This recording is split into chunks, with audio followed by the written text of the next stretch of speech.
Hello বন্ধুরা, পাপি আর ভালোবাসার রান্নাঘরে তোমাদের সকলকে স্বাগত। আজ আমি নিয়ে চলে এসেছি নিরামিষ আলুর দমের রেসিপি। এই আলুর দম যে কোনো পূজা পার্বণ বা নিরামিষ দিনে যদি এভাবে বানানো যায় তাহলে লুচি, পরোটা, এমনকি পোলাও, ফ্রাইড রাইসের সাথেও কিন্তু খেতে ভীষণই ভালো লাগে। চলো তাহলে দেখা যাক। এখানে আমি 500 গ্রাম আলু এরকম বড় বড় টুকরো করে কেটে নিয়েছি, কেটে ধুয়ে পরিষ্কার করে নিয়েছি। এদিকে আমি নিয়েছি 4 মগজ 4 চামচ, পোস্ত 3 চামচ আর কাজু বাদাম 15টা মতন নিয়েছি। এটা আমি পেস্ট করে নেব। গ্যাসে একটা কড়া বসিয়ে গরম করে নিলাম।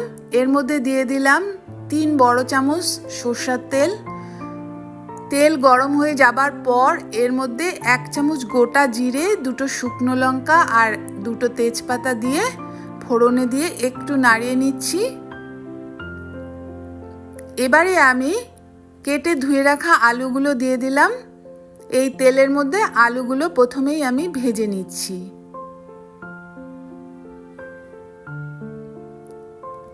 একটু লাল লাল করে আলুগুলো ভেজে নেওয়ার পর এর মধ্যে দিয়ে দিচ্ছি স্বাদ মতন লবণ, হলুদ দিয়ে দিচ্ছি 1/2 চামচ।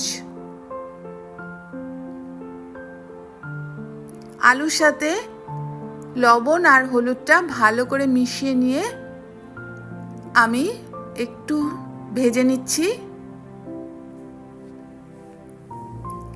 এবারে দিয়ে দিলাম 1 চামচ আদা বাটা,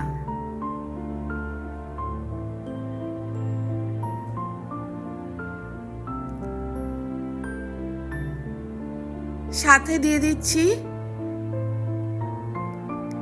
1 চামচ জিরের গুঁড়ো, 1 চামচ লঙ্কার গুঁড়ো দিয়ে ভালো করে কষিয়ে নিচ্ছি আলুর সাথে।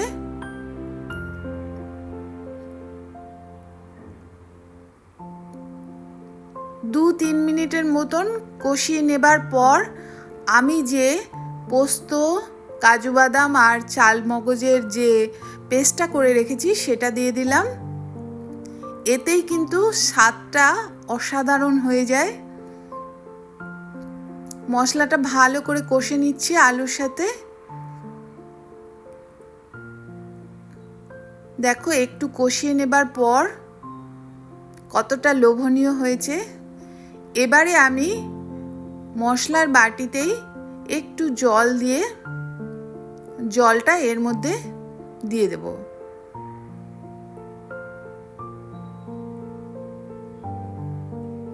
একটু নাড়িয়ে নিয়ে এবারে আমি এর মধ্যে পরিমাণ মতন জল দিয়ে দিচ্ছি, কেননা আলুটা সেদ্ধ হতে একটু সময় লাগবে, সেই অনুযায়ী জলটা দেয়া হবে। এটা কিন্তু একটু মাখো মাখো হবে, সেই বুঝে জলের পরিমাণটা দিতে হবে।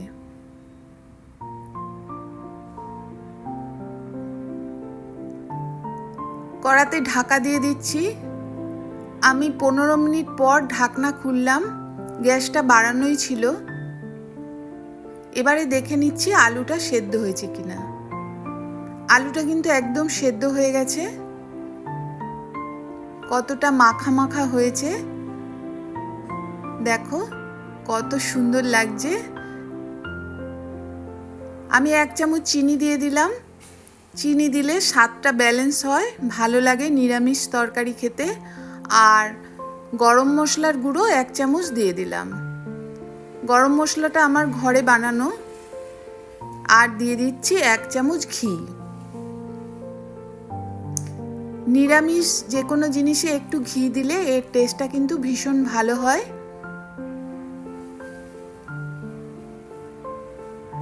একদম রেডি হয়ে গেছে কিন্তু আমাদের নিরামিষ আলুর দম। এটা খেতে দুর্দান্ত লাগে, একদম রেডি। এবারে আমি একটু ঢাকা দিয়ে রাখলাম ঘিয়ের গন্ধটার জন্য 1 মিনিটের মতন। 1 মিনিট পর ঢাকনাটা খুলে গ্যাসটা বন্ধ করে দিলাম। এবারে আমি এটাকে নামিয়ে নিচ্ছি একটা বাটিতে।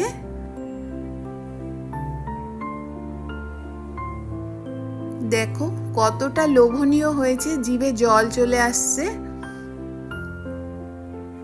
একদম রেডি আজকে নিরামিষ আলুর দমের রেসিপি। ভিডিওটা ভালো লাগলে তোমরা একটা লাইক করো, কমেন্ট করে জানিও কেমন হয়েছে। আজকের মতন এই অবধি, আবার দেখা হবে অন্য কোনো রেসিপিতে তোমাদের সাথে। ততক্ষণ তোমরা সকলে ভালো থেকো, সুস্থ থাকো। ভিডিওটা সম্পূর্ণ দেখার জন্য তোমাদের অনেক ধন্যবাদ।